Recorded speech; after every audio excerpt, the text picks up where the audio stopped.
দৌড়াইতে থাক, সাফা মারওয়ায় দৌড়াবি, সাদা কাপড় পরবি, আল্লাহরে ডাকবি, বাইতুল্লাহ চক্কর লাগাবি আর বলবি লাব্বাইক আল্লাহুম্মা লাব্বাইক লাব্বাইক লা শারীকা লাক লাব্বাইক ইন্নাল হামদা ওয়ান নি'মাতা লাকা ওয়াল মুলক লা শারীকা লাক।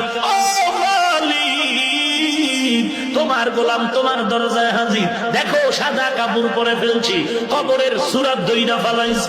দুনিয়ার কোনো চিন্তা নাই, দুনিয়ার কোন পোশাক আমার গায়ে নাই, দুনিয়ার একটা কালো সুতা আমার মাজায় নাই।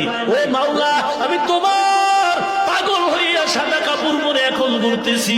আল্লাহ ডাক দিয়া কয়, একবার তুই সফায় দৌড়া, আর একবার মারওয়ায় দৌড়াবি, আবার আমার অর্ডারে বান্দা মিনা মুজদালিফায় যাবি, আরাফার ময়দানে যাবি। তুই যদি যুক্তি দিয়া কও কাবার ঘরে নামাজ পড়লে 1 রাকাতে 1 লক্ষ, কিন্তু মিনায় গেলে মিনায় ময়দানে নামাজ পড়লে 1 রাকাতে 2 রাকাতের সওয়াব নাই, আরাফার ময়দানে 1 রাকাত নামাজ পড়লে 2 রাকাত নামাজের সওয়াব নাই, তাহলে ওখানে বইরা লাভ কি? আমি মক্কায় বয়া বয়া আল্লাহর সাথে লাইন লাগাই।